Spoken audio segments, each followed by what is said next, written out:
Hello and welcome to episode 10 of the Pundit podcast. I'm joined this evening with my friend and co-host Simon Canton. Hi Simon, how are you getting on? Hello everyone, I'm pretty good, and you? Well, we made it to, not too bad. We made it to 10 episodes, I think in 11 or 12 weeks. So I don't know if we ever thought we'd get this far, but we have. So we're going to carry on as we have been doing for the previous 9 episodes. We're going to talk about entertainment, news, nerd culture, even some tech trivia maybe to this week, and we're going to see where the news leads us this week and what's happening on the sort of TV video sphere as well.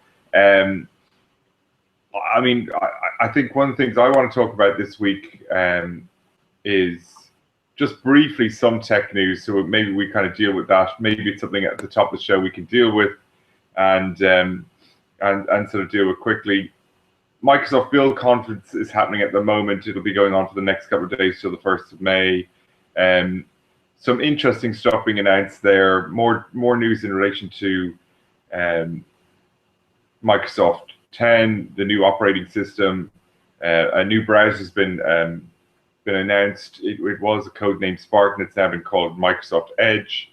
A lot of talk about universal apps. Some demonstration of Microsoft HoloLens.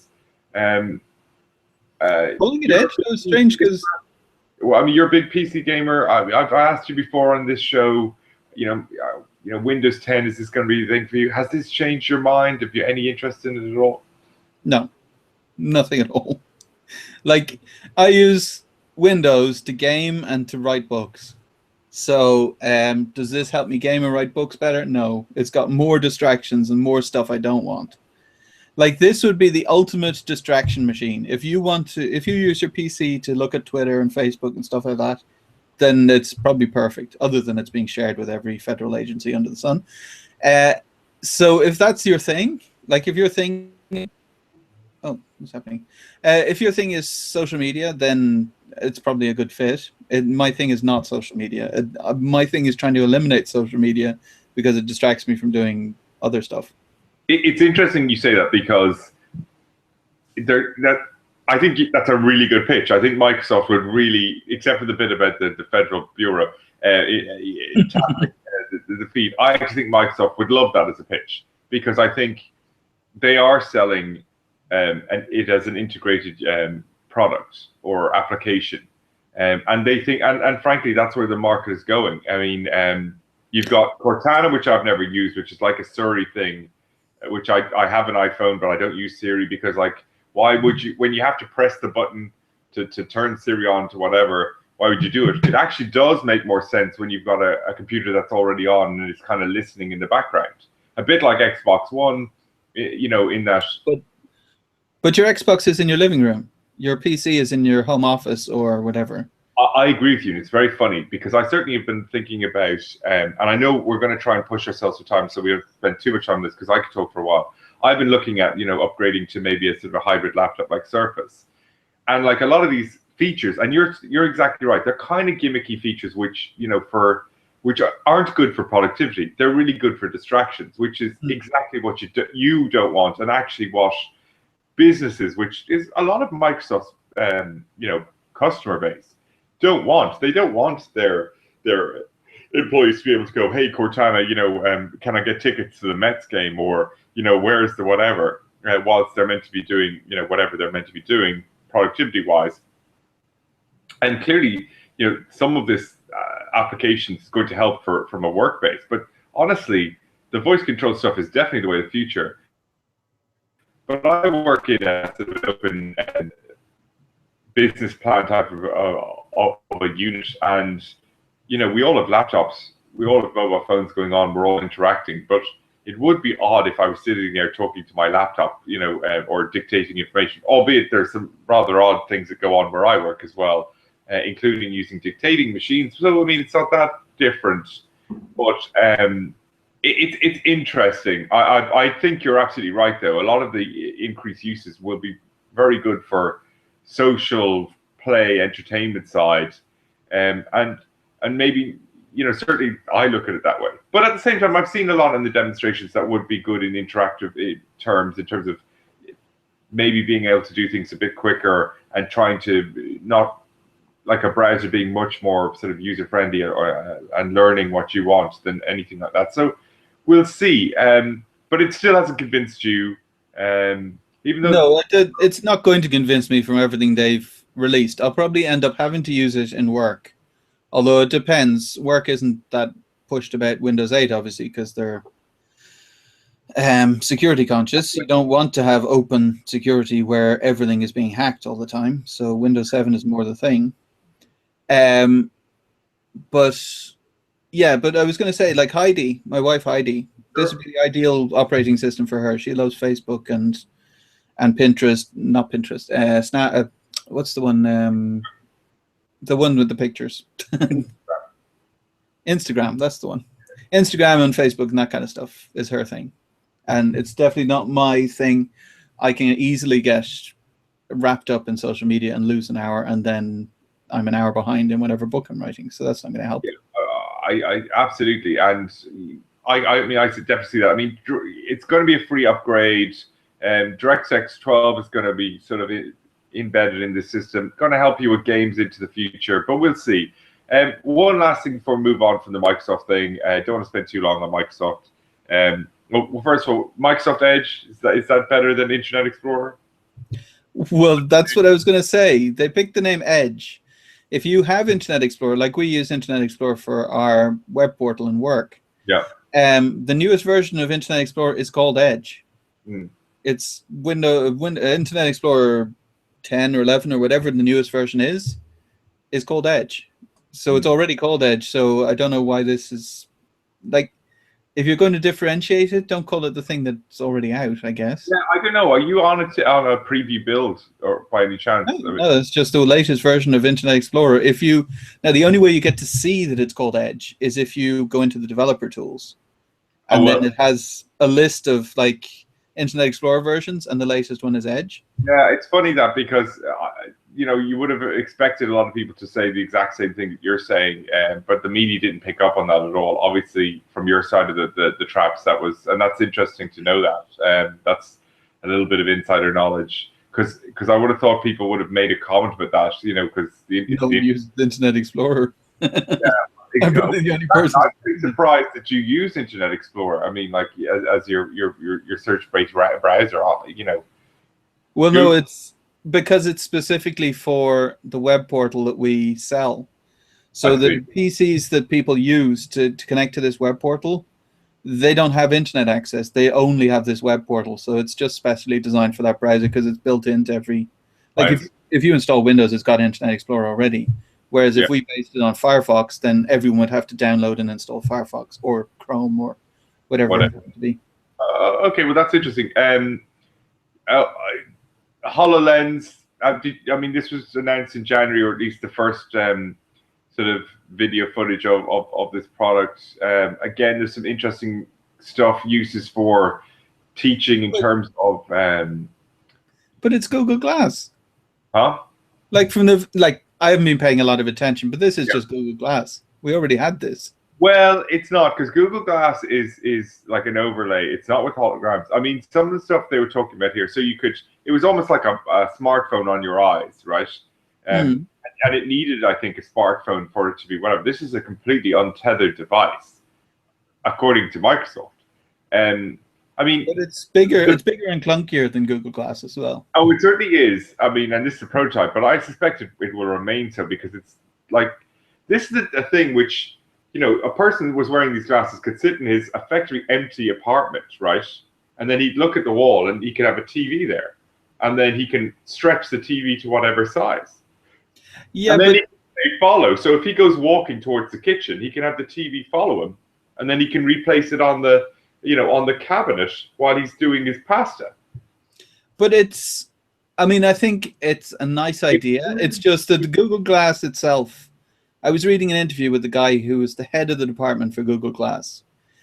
And they asked him, so you use Google Glass every day? And he goes, no, I don't really use it. And they said, well, why? He said, because if I have Google Glass on, so say these were Google Glasses. So I go to pick up my kid at the kindergarten. Everyone's going, oh, it's a pedo. He's taking pictures of the kids. So he goes, okay, I'm not going to wear those around any schools. And then like he was looking for ways he could use it. He's the head of the department. He wanted to use it and he couldn't come up with anything. So then Well, Google Glass in Google themselves has just lost support because no one's interested. well, I think that's because it was always a beta, and I don't think Google Glass has gone away. I think they're going to relaunch another idea. One thing I would say is this: I do take your point. You look at it and you go, "That's amazing!" Like what they're doing, if they can actually produce that, is amazing. And then you go, I mean, you literally go, "It's amazing. We will never need to buy TVs anymore. This is how we'll look at everything," because it's not just like 3D, because it almost gives you a 3D image. It then gives you all these applications in, you know, hologram form around your own environment. So like what's perfect. But except for the exact drawback you say, which is one, can you actually do this even with that clunky headset on, right? If the answer to that is yes, you know, fantastic, right? And then what they'll have to do is go, now that you've made that work, do it in a contact lens. You know what I mean? I mean, literally. Look at the Kinect as another Microsoft product on the old Xbox 360. Yeah, and the from new. What I understand, or even look at the Wii. Like we had a Wii, it never worked properly. And from what the videos they showed, it was like you were actually playing tennis or you were actually playing golf. And then people worked out that all you had to do was wiggle it, and it did the same thing as if you did the full motion on the Wii. The Kinect, from what I understand, it worked with certain titles, it worked okay. Yeah. And then the majority of titles were just cash-in things that didn't work at all. And I mean, we had PlayStation Move. We bought some kind of boxing game. Didn't even manage to track your fists just going back and forth. That's not like a particularly complicated thing. So PlayStation Move for us didn't work particularly well. We didn't work particularly well. We don't have an Xbox, so I don't know about Kinect. Yeah. But the rumors were that it wasn't very good. Yeah, I have the original Kinect. I have the Xbox One Kinect, which is obviously a marked improvement up there. Ultimately, it's applications that have failed those devices, if there is a failing at all. I mean, the voice commands are fantastic. You know? But that's why it reminds me of that, because the HoloLens or whatever it's called, HoloLens. Yeah. So it'll only be as good as the applications that go on it. Yeah. It'll cost a fortune to buy it, I'm guessing, because it's going to be a lot of miniaturization technology to put two lenses onto a pair of glasses and have all the holograms and everything work. And then you're going to get a load of cash-in crap, and then you're going to get to generation 3 maybe. And generation 3 will start to get good, and people will have produced apps that actually work, but that'll be 10 years down the line. Look, that absolutely could be correct. And this is something that was only announced in January. And you have to be absolutely right. You have to be cynical about these things, in that there's been presentations of other products before, and great in theory in a controlled conditions in the lab, but actually in practice they don't work on a day-to-day basis. The only thing I would say is, to be fair to Microsoft, these are not, when the HoloLens has been presented, they've been presented, albeit I'm sure in a very practiced demonstration, they've been presented live with real people, with, you know, what appears to be a live application, right? Yeah, but I get that. But as I said, I agree with you. If it can do, I mean, there are two things here. Can it do what it's saying it can do? In which case, this is one heck of a piece of tech. And then secondly, can we make it smaller so it's not literally like wearing an American football helmet around with you? It's like, okay, so I have a TV on the go, and I basically can have an apartment which basically can just be 4 walls, because I can make it look fantastic and put TVs wherever I want. All I need is a seat, and this is great. And I can live in this environment. You know, have a pet there, which is not really there. It's a hologram. But if I have to wear an American football size helmet around with me at all times, and when I take it off, I'm just back in my horrible apartment with just the 4 white walls and whatever, you know, it'll be interesting. It'll be interesting to see what it is. Look, I mean, holograms. I'm surprised that Microsoft are a huge company. I'm surprised everyone's been going down the VR route, which has been as old as time. You know, that was an 80s thing. It's been a big revival at the moment. Facebook obviously buying Oculus, PlayStation having their own Morpheus system. it's interesting that Microsoft went in an entirely new direction, and they should be at least applauded for that. Yeah, I don't know. I mean, like what they're doing, I think I was saying to you before the show, what they're doing in the coding side is very bold. So they're not throwing out, but they're almost throwing out everything they've done on their coding side up till now and saying, okay, lads, here's a completely new system that will work similarly to the old system, but it's completely new and you're going to have to relearn a lot of the stuff, which is quite brave. I mean, because then it gives people who are going to upgrade then pause to say, okay, well, should we use Microsoft products continue on? Or should we just dump them and use something else? That's interesting as well. Just moving on to it, because very shortly on that, they're doing something with their Microsoft 10 that's going to allow that Android apps and iOS apps kind of being easily transported into the Windows ecosystem. I didn't understand all of it. You probably understand some of it more.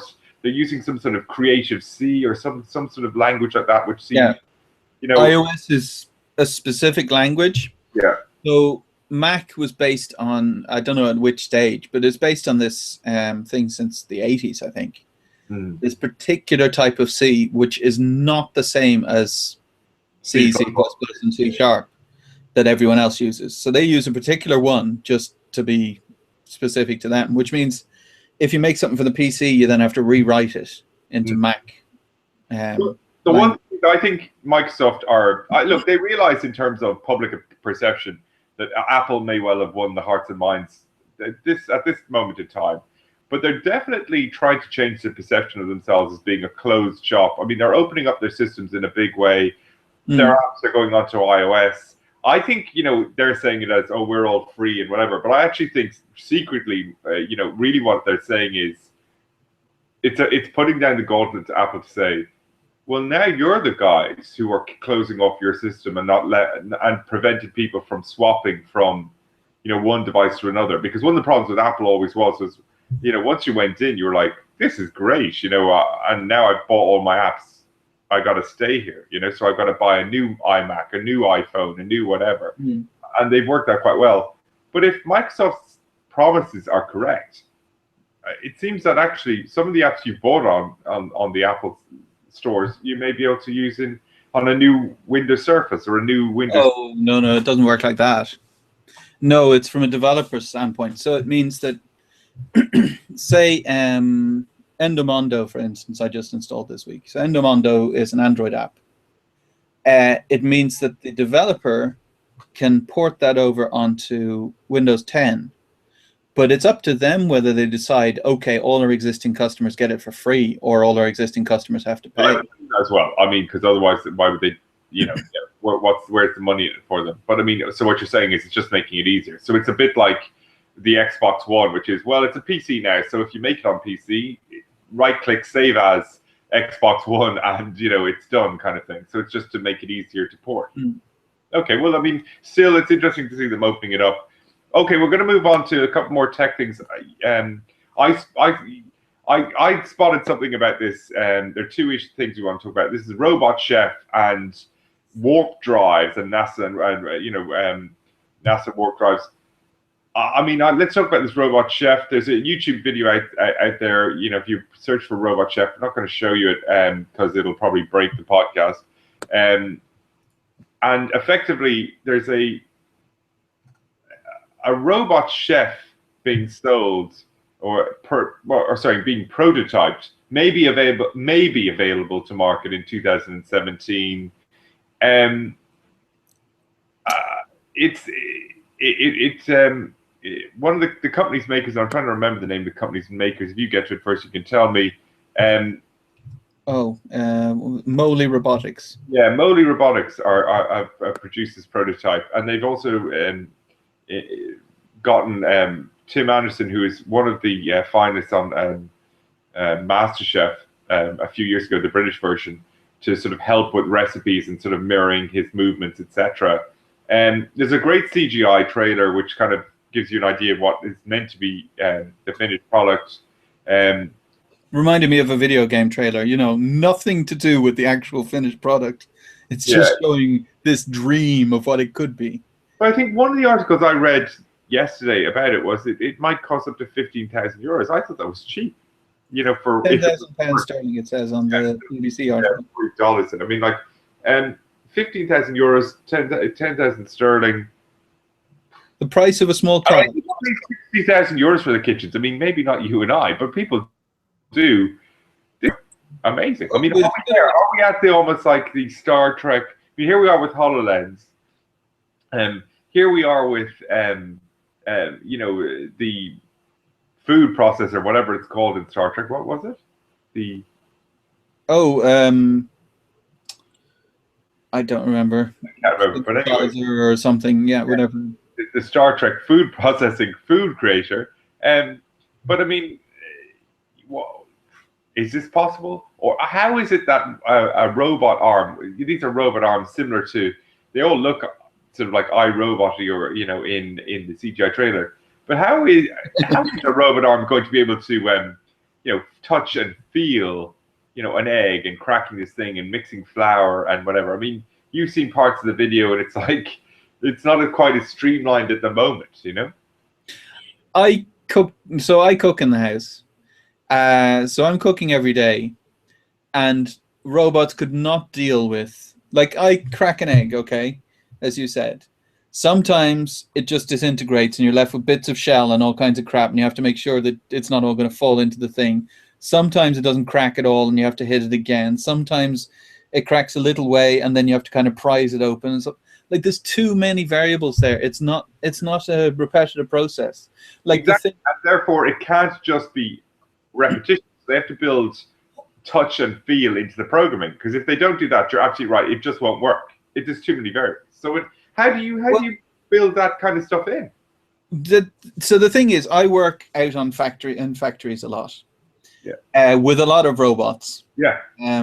Like, these are not robots that look like humans. These are robots, you know, they don't even look as much like car robots, you know, everyone knows the videos of them putting cars together. They're just simple things that, say, for instance, there's pizzas coming down the line. They push every second pizza onto a second line. Like, doing simple things like that. And even then they mess it up. Like, that's a simple job. And even then they'll mess it up. Like, I read earlier this week about a toothpaste factory where there was the occasional tube of toothpaste, the occasional box of toothpaste that didn't have a tube inside it.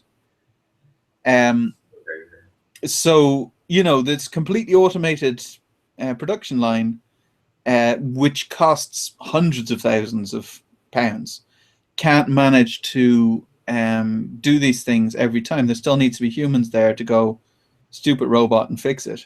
Yeah. So the thing I saw, at least from the kitchen robot, was, okay, who's going to clean up the mess? Because the robot's going to get covered in gunk, and then it's not just, you know, a surface that you have to clean. No, it's all these little robot fingers with all the little, you know, it has to have joints in order to move, which means you have to clean all the joints, which means you're going to have to disassemble the robot, clean the robot, put it back together. And the meal would have taken you half an hour to make, and the robot's going to take an hour to clean. Yeah, I mean, some of the CGI trailer seems to have him mopping up after himself, and if he can clean himself. It just seems to me that £10,000, right, it needs to be more expensive. I know customers should never say that, but you know, you're better off actually having a robot that actually literally is £50,000. Because for £10,000, you can buy TVs more expensive than fucking £10,000. And this guy is meant to do this thing. I don't think so. I think the problem with this is, you know, you need to trust your robot, because otherwise what happens is the robot does the first 5 recipes fine, and you're like, this is fantastic. You go off to sets the house on fire. Yeah, you go off to have a bath, you know, for the next 5 days, or you put it on remote while you're off at work waiting to come in with the fantastically poached lobster or whatever, and your house is on fire. The robot doesn't even have legs; it just has arms coming down from a drawer, just flailing. Hello, Michael, where are you? I made you this waffle. You know, it's like baked Alaska. It's on fire. You know, it's crazy. I don't know. But I just, like, what I would like to kind of go off on a tangent. The thing that they're showing, I don't think is realistic. No. But what I would love is if I could come home and there was dinner ready, and you could program it with, like, like you could program it to say, okay, I want it to be, say you're a vegetarian. You say, okay, get vegetarian meals from the internet and make these vegetarian meals. Tell me what needs to be bought in the shops. So give me a list, or even just order it online if you're in a country that does that. Get it delivered, put it in the fridge. The thing recognizes what it's got in the fridge and where it is and takes it out and makes the things, and you come home and dinner's already ready. That's like 30, 40, 50 years in the future. That's not next year or the year after. Yeah, although except so much of that is already here in small way. Like the idea of automatically ordering food, like just putting it this way, like it's not all happening together. But let's face it, you can definitely write a computer program that sort of contains recipes, right? Mm. And therefore, you can definitely write a computer program where you go, what would you like for lunch, dinner, and breakfast Saturday to Monday? You know, Saturday, Sunday, Monday, all 7 days, right? So you could do a plan, right? Mm. And with that in play, it's not difficult then to order via, okay, Amazon doesn't do it here in Ireland, but you could, although you can order food, but it would be more applicable to America and England, where you can kind of order more food or stuff like that. And if you don't do it that way, there's plenty of delivery places that aren't as big as Amazon, but just use that as a whatever. So you can definitely kind of get a computer program that can, you know, 7 days a week, here's the food you need. Get it. So that's already here. It's just, it's not here. You know what I mean? It's here. It's possible. It's not a future tech. It just needs to be done. But you'd need RFIDs and everything. Sort of walk into a fridge and take it out and prepare it. That's the problem. What I don't understand about this concept is, I can understand how the hands come down and just operate along a bit like, as you say, like a factory robot, right? Mm. At the same time, it's like, what I'm looking at is, where's the food stored? Like, oh, there is a fridge at the side there. Yeah, but is that for the human, the food, the ingredients on the table, and then the computer recognizes it, comes down and does the stuff? So there's a human element of kind of supplying the ingredients, you know? Well, even then, like, you have to think, does the robot know the difference between an eating apple and a cooking apple, or even an onion and an orange, or whatever? You know, in the video that they're showing, have things been placed exactly where they need to go in order that the robot knows, okay, the orange is in this exact location, I think, or whatever it happens to be. If the robot isn't in this case, is taking it out of the fridge, it needs to know that.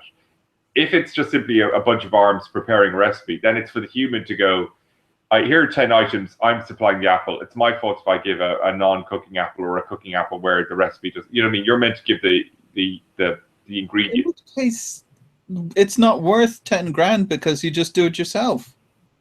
It's doing the chopping, the cooking, and whatever, and maybe the plating. So if there's the chopping, the cooking, and the plating, and then, 10 grand. It's very cheap for that if they're doing that all year. But that's what I mean. So if you talk about the 99.9% of people don't have 10 grand to use on this. Like, people don't even have money to use on the robot vacuum cleaner things, which only cost 200 quid. Yeah. They go, oh, that's too expensive. I'll buy a vacuum cleaner for, 40 quid and do it myself. So you're talking about a very kind of exclusive market of, lawyers and doctors and people like that who earn a lot of money. If it does, well, it does. It won't.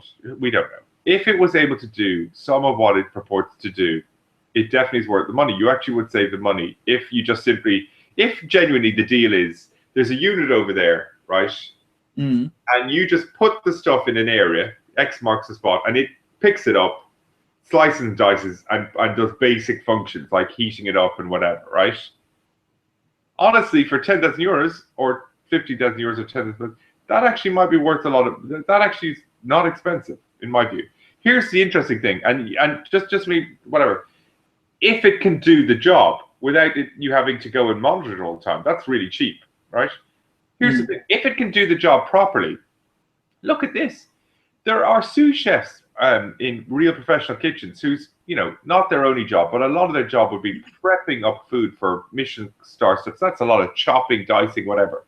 If a computer robot could actually do that, 10,000 euros or 10,000 pounds or 50,000 euros is way cheaper than a year's wages for somebody whose job is only doing that. Now, somebody's job is probably not that, But to me, and I know from your point of view, like in the computer industry, working in that area as a programming side of that, you'd be looking at that going, well, the business model here is actually to get a product that's very good and get it into the professionals first, because they'll go, we won't pay some guy 30 grand a year or 50 grand a year to be a sous chef.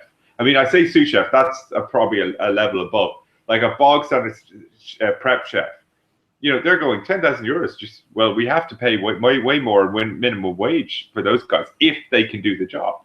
Yeah, you know, it's a very big if. That's a manual job that has to be done. If it can be done perfectly, right? I mean, that's amazing. You can run it overnight. There's no hours. There's no like, you know, you can run it 48 hours, you know, 24 hours a day. Boom, you know. I would guess so. I had the iRobot vacuum cleaner thing. Yeah. And so we are now back to using a manual vacuum cleaner for a reason. Like, like if you were a single person in a small apartment with no pets, then the vacuum cleaner would probably work really well, the iRobot thing. Yeah. But if you're a family, if there's any pets in the house, it doesn't work because the hair gets tangled up and it just stops. And then you have to go and unscrew, at least we had an old model, you had to go and unscrew stuff in order to take all the hair out, and it's pretty gross. And then you have to empty it as well. So essentially, and the other thing as well is you have to tidy up in front of it. So if you're single and you're pretty tidy, then you're probably fine. But if you've got kids' toys all over the place and dog hair all over the place and all that kind of stuff, it doesn't work at all. Yeah. And I'm guessing that this robot kitchen thing will be similar, that it will say, okay, this small list of tasks it can do, but with the proviso that you're going to have to disassemble it every week and clean all the gunk out because it's going to be covered in shit. And yeah, so that'll be the way it'll work, is my guess. I think you're probably right. I think you're probably right, Sam. I mean, I think we'll probably come back in a year's time and you'll be proven to be exactly right, which is it can literally do one thing really, really well. Like it can probably like dice the most perfect, you know, carrots and whatever, you know, and you kind of go, can't I just feed this through a food processor? You know, the food processors, magic mixes that have been around for 15 years and it does the same thing. You know, you get the strips of, you know, perfectly strips of carrot or onions or whatever. But no, this will be able to julienne or whatever. Maybe you'll be able to do that really, really well. Look, hopefully. I'd love to be wrong. Like, it's not like I'm being skeptical, but I'd love to be wrong. I'd love for this to work. Exactly. I'd love for you to be wrong, but I suspect you'll be right. Last thing before we move from the tech is NASA warp drives. What was that all about? I kind of tried to read some of this, didn't understand any of it. Are we close to creating some sort of warp speed ahead? No. So this was a bit of a clickbait article on Independent. Yeah. Where NASA has created this thing that they call electromagnetic drive. So what it does is it takes electrical power and turns it into motion. So it means you can have a nuclear reactor on the spaceship with, you know, a limited amount of fuel, because obviously nuclear reactors run on less weight of fuel than a chemical reactor, or like a rocket ship, like a chemical rocket. So it uses magnetic energy to turn it into microwaves, and microwaves make the ship go forward. So that means that you can get to the moon and Mars without using rockets, and rockets are incredibly heavy and incredibly expensive, which means potentially you can come back again, and it'll cost a lot less. Because the trouble is NASA's budget keeps getting slashed over and over in America because it's not... because America's going so far right wing and they're trying to put all the money into the military, Republicans keep stripping NASA until it's got nothing left. I mean, they've no shuttle program anymore. The only way they're getting to the ISS is with the help of SpaceX. So they're almost completely gone. So they're working really hard. I mean, they have really intelligent, competent scientists there, working really hard to come up with a cheap way that they can still competitively go to the moon and to Mars and places like that. And this is that. What it isn't is fast and light travel. It's a real stretch to say that it will. It may well lead to fast and light travel, but NASA's official site said there are many absurd theories about this. So yes, I mean, sometimes absurd theories are right, but this is incredibly useful technology for going to the moon and Mars and places like that. It may not take us to Alpha Centauri just yet. Fair enough. All right, we're going to move away from tech. We spent a fair bit of stuff, but that was some interesting stuff, so a little different from what we're normally talking about. Going to move to the TV show sphere. We were last talking. Well, we've talked previously about two shows in particular. Stuff you've been watching, and Vikings. It's a show I don't watch. You've spoken about it before here. Something that you're very passionate about. You're sticking with it. You don't stick with shows that are crap. Like, is that the second season finale? Is it third season finale? Season finale, and 3 seasons in. Often, really good shows start to peter out after in and around the end of the 3rd season. What are you thinking about Vikings at the moment? I mean, it's still capturing your interest. You're still there, or can you wait for season 4? So season 3 was actually better than seasons 1 and 2, in my opinion. Season 1 and even 2 were a little shaky because they're trying to stick with history, and history is not cooperative sometimes in terms of a story.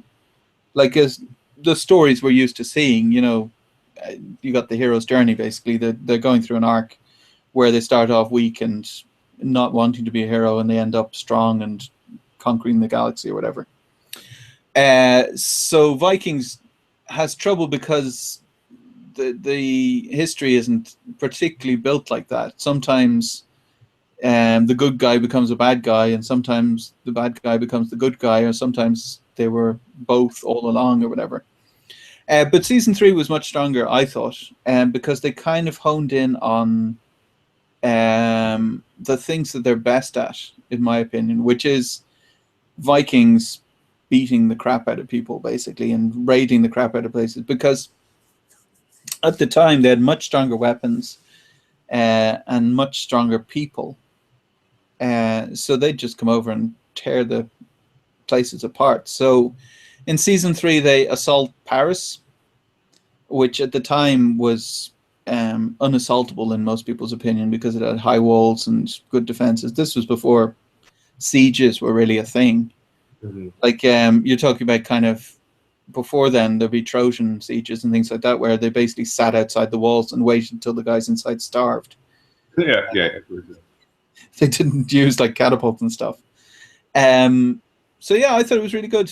I'm not selling it very well, but like if you like, I have to say though, I mean, I had no interest in the series whatsoever, but I have to say, I mean, and I think that's the useful thing about a show like this and other shows like this, is that the more you talk about it, the more we talk about different shows, we may have different tastes, but like you respect each other's opinions, and you kind of go and say, it's not that you, Michael, it's not that you don't like it, you've never tried it. I mean, and actually, the more you talk about it, I'm kind of thinking to myself, it's not on Netflix. Where will I find the show? Because I know it's on somewhere on terrestrial TV somewhere here, and it's kind of like, okay, where can I fit it in? And you kind of think to yourself, well, you will. I mean, you don't have to watch it all now. I mean, one of the great things is I marathoned off Daredevil, but I haven't finished House of Cards yet, and it's not because I wasn't enjoying it. It's just that it didn't capture me quite as much. Admittedly, Daredevil's season 1, so it's like it's brand new, and House of Cards when that came out today was like whatever. Still looking forward to Grace and Frankie coming up next month, but so Vikings, if it was on Netflix, I'd be like whatever. There's so much stuff on Netflix at the moment I'd put on my list. I haven't watched it, and it's like, yeah, well, whenever I've cleared off whatever crap I'm watching at the moment, it'll be there. So I definitely want to give it a try.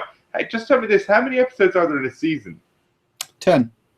Yeah, you know what? I really do like that. It makes it more accessible because people might say, "Oh well, what difference does it make?" Well, it does make a big difference. Like series that are 24 episodes, they're different because they don't need, because there's 10 episodes in a series like there is in, short episodes like there is in True Detective, or even The Americans is 13 episodes, I think, every season, or something small like that. The plot moves along quite quickly. Or, whereas there it's kind of like, oh, it's not like it's filler episodes. But to me, this series that have like 24 episodes a season are great series.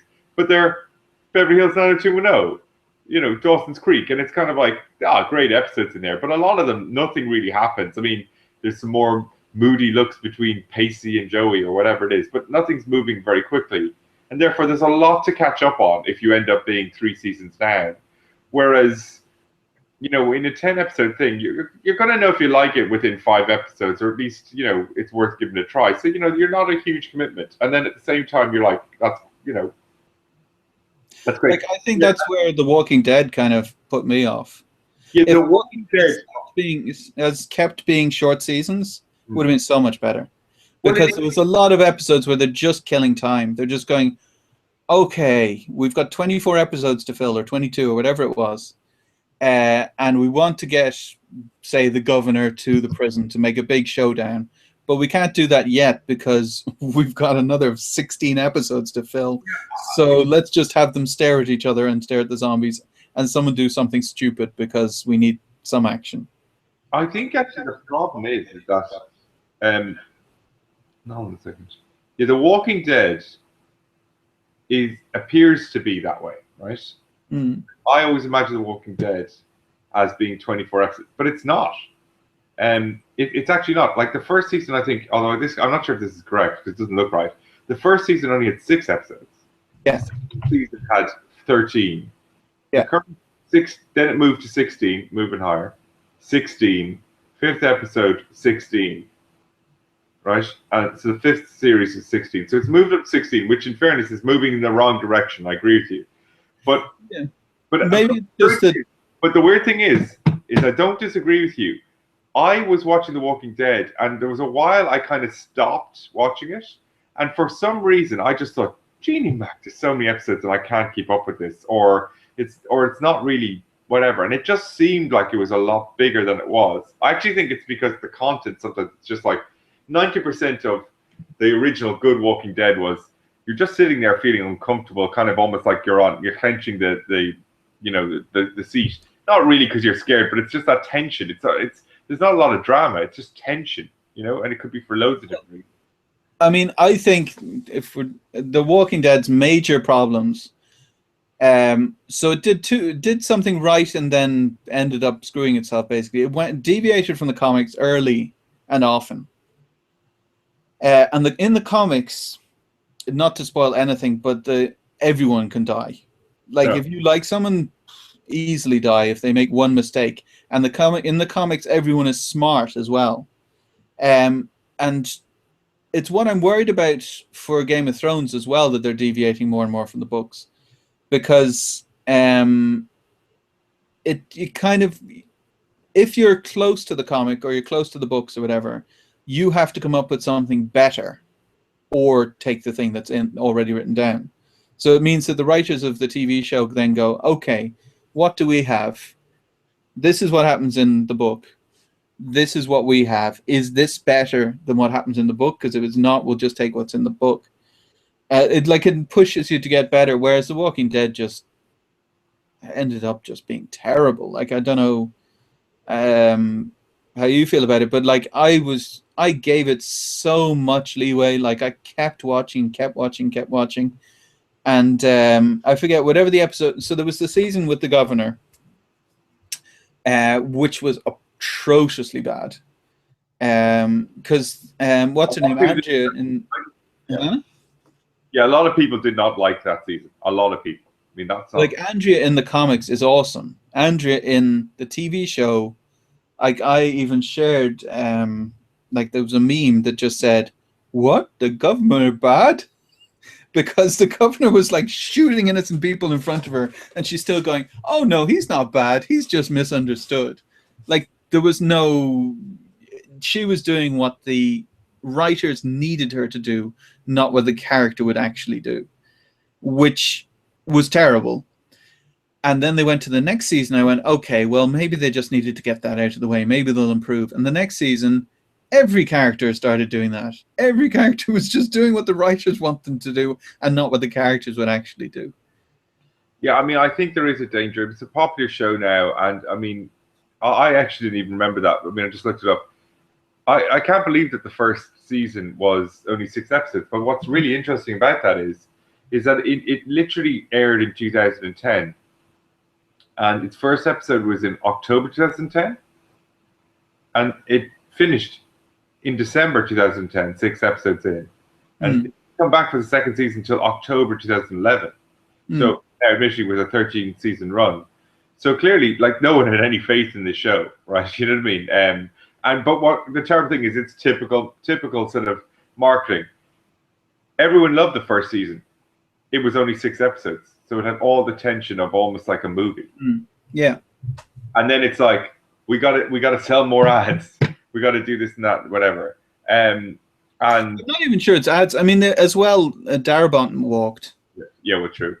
Which I always think when the showrunner walks is a really bad sign. Like, a show can continue, but really you're talking about the one guy who had all the passion and all the ideas. It'd be like a movie director walking off halfway through filming a movie. You'd go, okay, this is not going to be a good movie.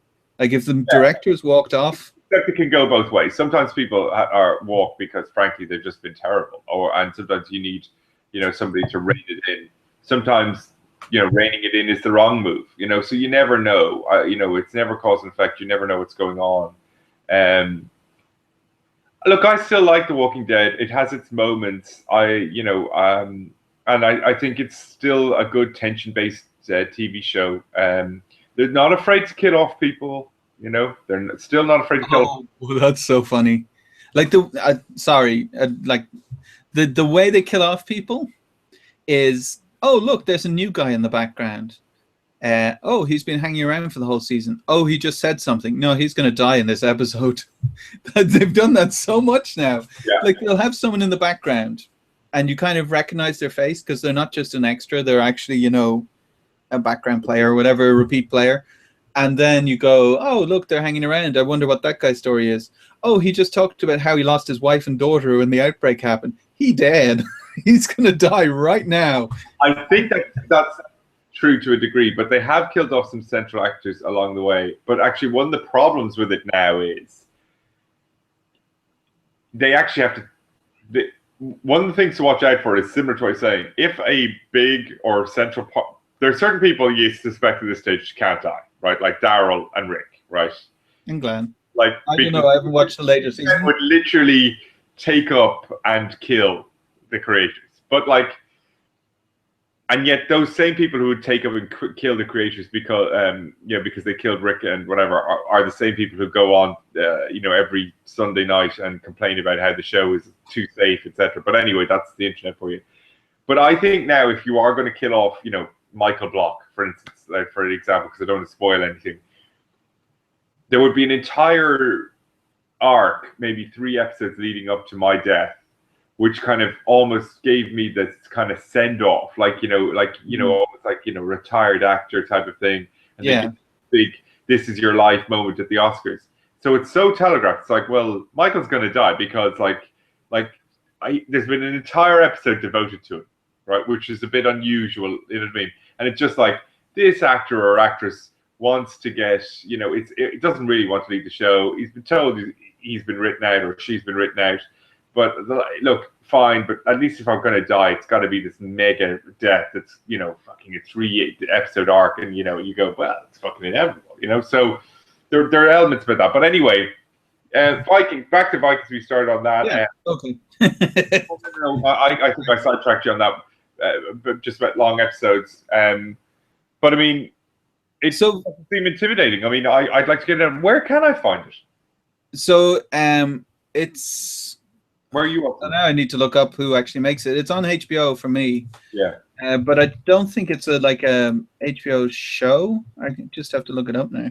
Yeah, I don't know if it's UK, but it must be. I mean, Jeannie Mac, might be Stars, I think. Yeah, well, yeah. Oh no, it's History Channel actually. Yeah, it's on History Channel in the UK, Ireland. Yeah. So it's there. I mean, I could definitely Sky Plus it for sure, and you know, just have it there, and there you go. It's the timing that's really good, actually. It's that so Vikings starts around February, I think, start of February.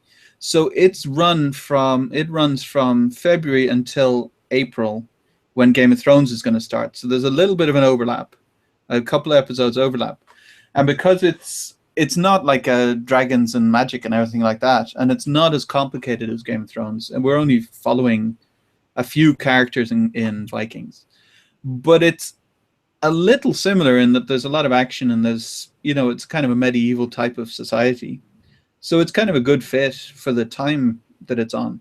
Like that you watch that, and then when that's ending, you're watching Game of Thrones. It's no way near as good as Game of Thrones, I would say, but it's still a very good show as an action show. Try, and if I get time, I'm going to try. Well, we have a long weekend here. I don't know what you guys are. You bank holiday? Yeah, May Day is a day off. Exactly. You know, so maybe I'm going to try and watch at least 2 episodes before the next podcast. Maybe I'll report back. Daredevil, we were speaking about that last time. I know I've got through all of it. When we last spoke, you were on episode 1 and 2. You were kind of not sure yet if it had taken hold of you. There were some things that impressed you, like a few fight scenes you were quite impressed by. I was sort of telling you to hold on till maybe you saw one of the central other characters. You're at episode 3 and 4 now. Has anybody else appeared? Kingpin, you mean? Mr. Fisk. Yeah, D'Onofrio. I knew D'Onofrio was in it from the start because they kind of advertised that. Yeah, I don't know. Episode 4 was okay. Episode 3 was good, I thought, and I was like, oh, this show is taking off a bit. Episode 4 was a bit meh. It wasn't bad. It was just not great. What just generally the plot points of 3 and 4? I just forget because I marathoned them all in like a weekend 3 weeks ago or 2 weeks ago. Roughly, I mean, like I have to say, my favorite character out of the entire series is still Foggy Nelson, because I do think he's a kind of a cool sidekick. And also, I mean, obviously, you've seen a little bit more of Kingpin and D'Onofrio's performance. I will say this: I think it was fine. I do think the internet and the general sort of hubbub go overboard, you know, in terms of, oh, it's amazing, or the best villain ever, or this, or like impressive, or really whatever. I'm like, look, he's good, but like, he's not no Heath Ledger. You know what I mean? So, I don't know. Like, okay, so episode 3 was where the lawyer guy, or the sidekick guy for Kingpin, turns up and says, "Can you represent this guy? You know, the guy that's murdered someone in a bowling alley." Yeah. That's not a spoiler. It happens in the start of the episode. Yeah. And then they try and do some digging and find out who's behind the guy who did the murder. And episode 4 is Kingpin goes on a date, basically. So Kingpin likes this girl in an art gallery and goes on a date with her. Meanwhile, Daredevil is trying to rescue the doctor woman, or she nurse, from the Russians. That's what happens in episode 4. It wasn't like, I don't know, D'Onofrio's enjoying it, but at the same time, you're not saying, right, I have to watch 52. I have to watch all these episodes in one go.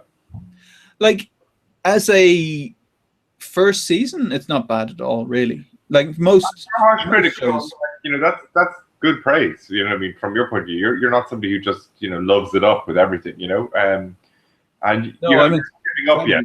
That's obviously a good sign as well. Like, it's worth your time so far. Yeah, I mean, the reason why I'm taking so long to watch it is because Heidi likes it as well. Yeah, it's funny. I was just going to ask you that. What does Heidi think of it? Because I actually think it's a show that, it's not just for the boys. I mean, like, there's something for everyone. You know, there's a bit of this and that. I mean, I think she enjoying it?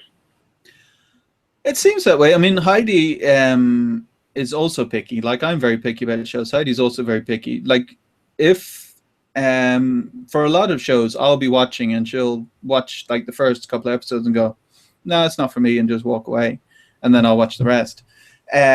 So she's enjoying it so far. It's not like oh my God, are we going to watch another episode? Sure. It's oh, I guess we can watch that kind of thing. So it's, you know, it's not a must see TV. Like, she started watching Game of Thrones actually, which was surprising because she's missed the first 4 seasons and then starts on season 5, which is I don't know. I would like to start from the start, but she's fine with starting from season 5. But she's enjoying season 5 of Game of Thrones as well. So yeah, on Daredevil, I'm not sure what she thinks really. Like she's not majorly pushed on it, but she's watching it, which praise enough, I guess. Yeah, okay. Well, we'll move away from that. We'll see how you get on. I will say this, just we segue into it. I enjoyed this week's episode of Game of Thrones. That's episode 3. It's again, I think I said this to you last week. I don't think much has happened in the season so far, but it's all very slowly, boiling up. There's a lot of tension and everything. You're kind of wondering, well, where's it? Like, who's going to make the big first move? When is it all? Whatever. I mean, I think maybe I have a false perspective on it, but like I think this is much more happened in season 5, the first 3 episodes, than happened in season 4, the first 3 episodes. Yeah, no, I agree. 4, though, again, I think was probably one of the weakest seasons. But I mean, yeah. And I like the fact that it's kind of like, when I say nothing's happening, like Game of Thrones, there's always something happening. But in terms of actually them moving towards what is going to be, let's call it, whatever is going to, let's just say, what is season 5 is all about. In terms of like what that is all about, like, is this going to happen or is that going to happen? I'm none the wiser. And of course, you see, 3 episodes is significant because you are, because you probably read the books, but I haven't. Yeah, but there's probably only 12 episodes this season if they stick to the schedule, or whatever, right? 10, right? So 3 episodes, it's 30% of what we're at. So it's not like 3 episodes and you go, oh well, don't worry, there's 24 episodes to go. We'll get there wherever their direction is. At the moment, it's just shaping up, and it's like waiting for some big fucking crescendo, and everyone seems far larger apart. So, for instance, I'll just make this analogy, and it's not spoilers for people, whatever, but Brienne is separated, right? Now I'll try and get the names right. Tyrion is off in a different land, separated. Arya is in a different land. Is it the same land as Tyrion? Arya? Yeah, exactly. Arya, sorry. She's in the money place, the place where the bank is. Bravos. And is that where Tyrion is, right? No. Yeah, so I just think foreign lands. That's it. So I see it's the same person. So if Arya was in Ireland, Tyrion would be in Italy. On the kind of Game of Thronesy map. Yeah, I mean, I'm just wondering where's it all going to join. And I suppose the point I'm trying to make here is, and obviously there's people back in King's Landing and all that stuff, and Jon Snow is off at the Wall. But what I thought about the first 3 seasons was there was always separate stories, but they seemed to be like in similar areas and capable of the stories interchanging, quite rapidly, because they were kind of in the same place, right? Whereas now everybody, it seems like they've been like a game of Risk, mapped across the board, and everyone's been spread out to the 4 billionth continents or whatever continents are in Game of Thrones, and the distance is there, and because of that, maybe you falsely think people are more safe, or maybe the opposite of that, But I just think everyone's in peril. That's the truth. So what people are waiting for is the frost zombies in the north to fight the dragons. Of which we've heard nothing so far. So the zombies at the end of season 1, season 2, maybe season 2, they were marching straight towards the wall, and everyone went, "Oh, great! Season 3 is going to be a big zombie war." Yeah, and you're like, how many days ago was that in Game of Thrones time? Because it's been 2 years in Irish time, Yeah. And the dragons, I guess that's a bit of a spoiler. I shouldn't say that. Like, it seems like season 10 at least will be when we actually get to see any of this happen. Like, it doesn't seem like any of the, like, there's no way Daenerys is going to move on the 7 Kingdoms anytime soon. She hasn't got control herself of anything. Has she ever had control of anything? like I always kind of got the impression, and this is not spoilers because we're not really talking about the current season. I always kind of got the impression that when things went right for her, it was more kind of, and this is not a sexist thing at all. It's the character. It was more like she just looked into that, didn't she? You know, well, not in the books because I've never read the books, but in the show, it was always like she just got lucky. Yeah, she just got lucky on that one, and like she's there trying to make these like Amidala style like considered rulings as queen, and it's kind of like, yeah, this is pretty black and white thinking here. It was always her sidekicks that were the reason why she succeeded. Other than what she did do was... You've got clever sidekicks. You should not get rid of them, even if they've displeased you, rightly or wrongly. But then again, like her handmaiden, even if you go back to season 1, where she gets married to Drogo, she gets married to Drogo, and then her handmaiden says, yeah, he's playing Aquaman now. Anyway, he's playing Anchorman. Aquaman. Oh, Aquaman. Oh, okay, I didn't know. But anyway, yeah. So he's coming in and he's basically raping her every night. And her handmaiden says, "No, you have to take charge and show him that you're a queen or whatever." So that's the only reason Drogo falls for her, is because she's not acting like all the other women. That was her handmaiden told her to do that.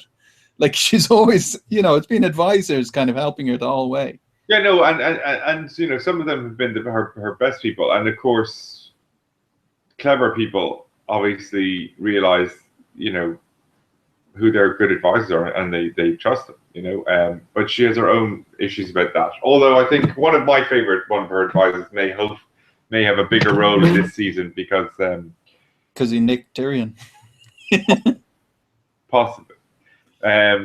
But anyway, I certainly enjoyed that last the most recent episode, and I'm looking forward to how that goes as well. All right, well, we've gone up on the hour, and as I said, it's kind of been a short, small news week, so I think we should probably finish it up there. Why don't you plug what stuff are you doing this week? I know Green Star, we were talking about it last week, is doing a lot of that stuff. So that's out tomorrow. May the 1st, Green Star is releasing. So tomorrow it'll be available on Amazon and Kobo and iTunes and all the rest of it. And SimonCanton.com. Yeah, and SimonCanton.com. It's half price for the first week, and then it's going to go up to full price. So if you want to grab it fast. And so it'll be a good fun week. If you're not following me on some kind of social media, Facebook or Twitter or Google Plus, we're going to be sharing loads of good fun stuff from Green Star. There's going to be diary entries. That's at S Canton, isn't it?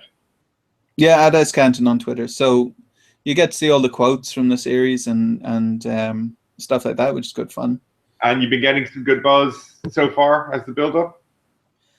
Yeah, I mean, there's not too much happening because we have 3 review copies out to some reviewers, but they've said that they're backlogged, so it'll be a while before they read it.